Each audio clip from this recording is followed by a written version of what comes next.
It was Tuesday, just another link in Clara Bennett's predictable weekly chain. Rain hammered down on the roof of the West Haven commuter station, turning the streets into glossy veins of gray. Clara sipped her usual lukewarm espresso, the bitterness doing little to cut through her grogginess. She always boarded the 7:13 a.m. Route 17B, which traveled from West Haven to the city's central terminal. It wasn't glamorous, but it worked, a routine. Clara liked routine. At 31, she had long abandoned her younger, reckless dreams of globe-trotting journalism. She now worked in content marketing at a mid-sized firm, writing press releases about tech mergers she didn't care about. Her apartment was small, quiet, and painfully sterile. That morning, the bus arrived a minute late. Clara noticed right away. She always sat in seat 9A, third row on the left, near the window, comfortably close to the driver, but far enough back to avoid small talk. As she boarded, she did her usual glance. Jorge, the retired systems guy, Maddie, the college kid who never looked up from her phone, a mother and child who sometimes napped against each other, and then someone new. He stood at the front for a second too long. Tall, wiry build, neatly pressed tan coat, dark eyes that scanned the rows without urgency. His hair was combed, but not recently. He looked tired. He moved deliberately. Not the way tourists move, but the way people with purpose move. He settled into seat 12A, just a few rows behind Clara. Something about him made her shift uneasily. The first half hour passed like most others. Trees blurred past the rain-streaked windows. Clara listened to an old podcast episode she'd practically memorized, but it was just background noise. She couldn't help glancing back now and then. The man hadn't taken out a phone, book, or headphones. He simply stared ahead. Occasionally, he blinked. His hands rested on his thighs, perfectly still. At a rest stop, Clara stood to stretch. As she passed 12A, she noticed he wasn't resting. He was alert. He watched people with the focus of a camera lens. His hand rested on a small, zippered satchel on his lap. She got off the bus, stood under the awning, and let the rain drizzle off her coat. A few others followed. Maddie lit a cigarette. Jorge grumbled about the lack of vending machines. When Clara turned back toward the bus, the man in 12A was still in his seat, eyes open, watching. 15 minutes later, the driver made an announcement. A traffic pileup had shut down the main highway. They'd be rerouting through Mill Creek Road, a stretch of backcountry seldom used except by locals. Some groaned, but Clara just stared out the window. The shift in route didn't bother her, but she could feel the mood on the bus change. The rain, the narrow road, the towering trees crowding in. Something about it all felt swallowed. Suddenly, the bus slowed. The driver tapped the brakes hard. A deer? No. A branch had fallen across the road, massive, freshly snapped, like it had been waiting. The driver stepped outside to inspect. And then, he didn't come back. The man in seat 12, he rose quietly. He walked to the center of the aisle and faced the passengers. "Remain calm," he said. He pulled out a device from his satchel, a black rectangular box with a blinking red light and wires spiraling outward like veins. Some passengers gasped. One screamed. "This is not a bomb," he said, "but if anyone tries to stop me, it will be." Clara's heart pounded. Jorge stood halfway, his hands raised. "Please, we have kids on board." "I know," the man interrupted. "Everyone here matters. That's why you're all here." "You mean, you planned this?" Clara said before she could stop herself. He turned to her. "I didn't choose you. Someone else did. But you're the reason I'm here." "My name is Rowan," he said, voice firm. "I'm part of a containment operation for a memory contamination event that occurred 6 months ago." Silence. He opened a folded document. "Each of you was exposed, directly or indirectly. Some of you unknowingly. Others, less so." He read aloud. "Maddie Clark, 22nd, interned at Cortex Pharmaceuticals, never received her exit clearance. Jorge Alvarez, retired systems analyst for Decantech, former subcontractor to the Department of Memory Research." He turned to Clara. "Clara Bennett, investigative journalist, once filed a half-written story titled Project Sycamore. It never got published. It should have. Clara's stomach turned. She remembered the title. Vaguely. She had met someone last year, a man who spoke about neural espionage. She had dismissed it as paranoid babble. She deleted the draft. Rowan turned on the device in his hand. It emitted a soft hum, then pulses of static. This detects synthetic memory fragments. Artificial thoughts implanted and then removed. Most of you have trace echoes. He looked around. But one of you is the anchor. One of you remembers something the world tried to erase. One by one, Rowan scanned the passengers. The old couple, flatline, Maddie, a flicker, Jorge, a blip. When he reached Clara, the scanner lit up like a storm, flashing red, beeping violently. Rowan stepped back. You were in the room when it happened. I don't remember anything, Clara muttered. You were meant to forget, he replied. The event you witnessed was a cognitive implosion, a prototype memory architecture that infected minds through observation alone. You saw it. You survived it. He pulled out a charred photo. A laboratory on fire. Sirens. Blurred shapes fleeing. In the background, Clara. Clear as day. Rowan set the scanner down. It began counting down from 2000 hours. What's that? Someone asked. Rowan hesitated. A failsafe. You said it wasn't a bomb, Jorge shouted. It's not, Rowan said. But if I fail to resolve the anomaly, it becomes one. Sirens were now faintly audible in the distance. Police, or worse. You have to let us go, someone screamed. Rowan turned to Clara. You're the key. Somewhere in your subconscious is the map to Site Omega, the last surviving lab. That site contains the mechanism that could restart Project Sycamore. If it's found, it will be used. Then destroy it, Clara said. I can't, because I don't know where it is. But you do. Rowan handed Clara a syringe.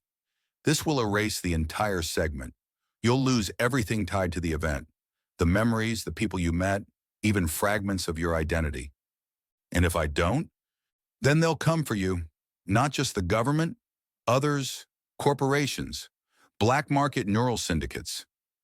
Clara stared at the syringe. Her hands trembled. You said I was meant to be a journalist, she whispered. Maybe this is the story I was meant to tell. Rowan's face softened. Or maybe it's the one you're meant to bury. As the countdown hit 001, Rowan closed his eyes. But the scanner didn't explode. It shut down. Clara had made her choice. She hadn't taken the injection. Instead, she memorized the map. Every shape, every line that pulsed into her consciousness during the scan. Then she dropped the syringe out the window. Rowan didn't stop her. When authorities boarded, they found the passengers unharmed. No bomb, no attacker, no Rowan. Clara claimed he had escaped during the confusion. The scanner? Gone. The passengers? Disoriented but safe.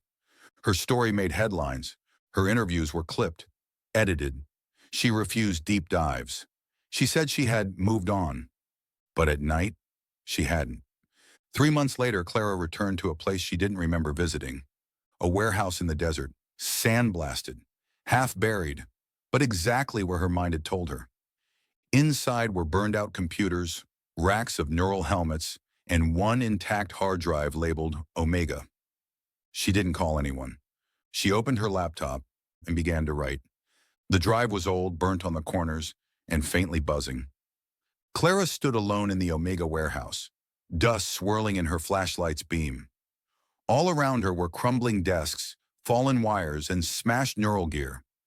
Brainwave helmets and half-melted memory caps. She could still smell chemicals baked into the walls.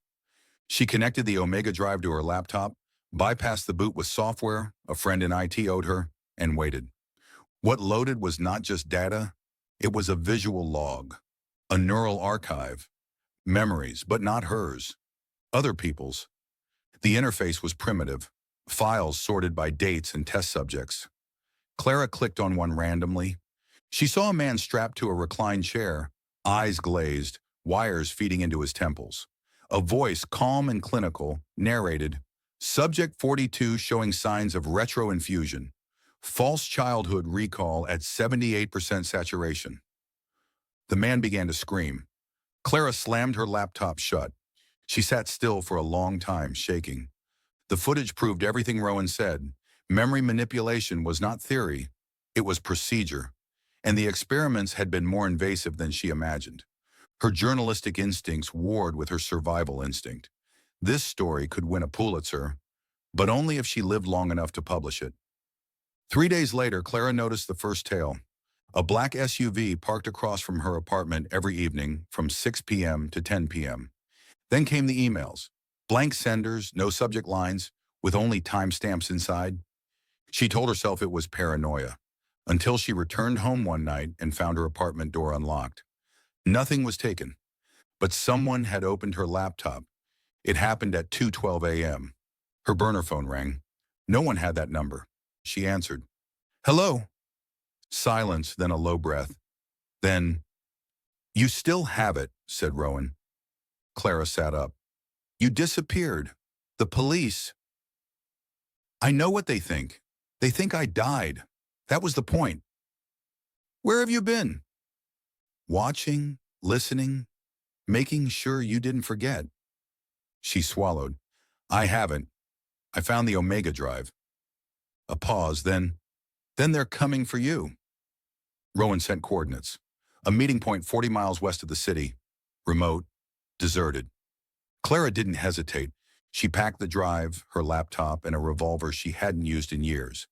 She wore neutral colors and left no notes. She told herself she wasn't running. She was publishing. But in her heart, she wasn't so sure. The road to the coordinates was half-paved and dust-blasted.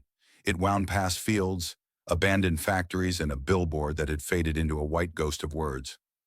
Rowan stood at the base of a transmission tower, hands behind his back.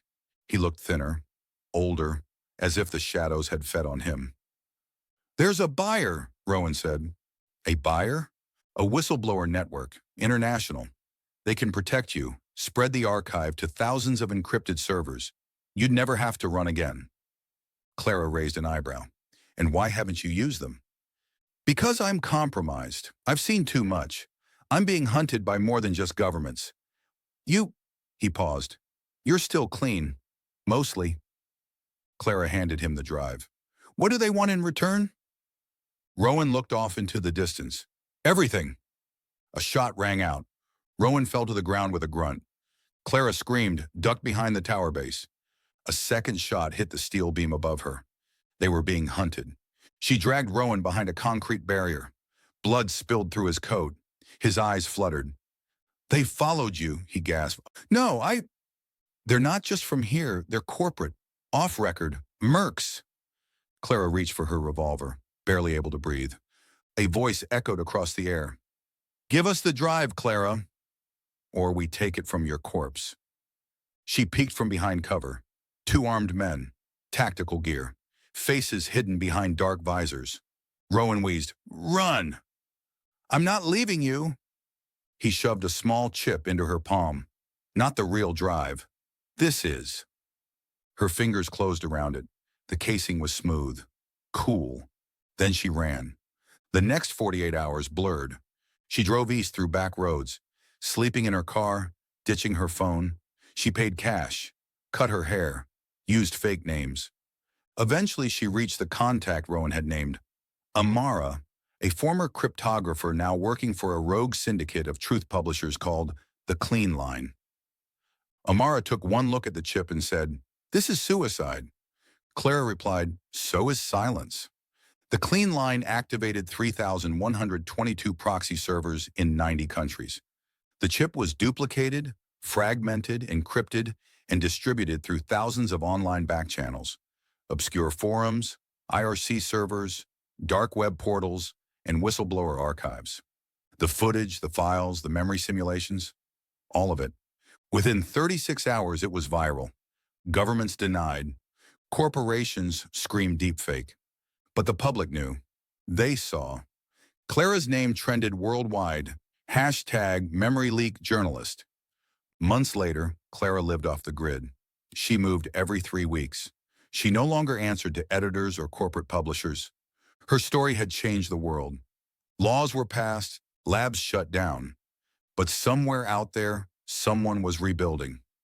One night in a quiet cafe in the Alps, a postcard arrived for her. No return address. On the front, a deer standing under a collapsed tree. On the back, seat 12A is still reserved for you.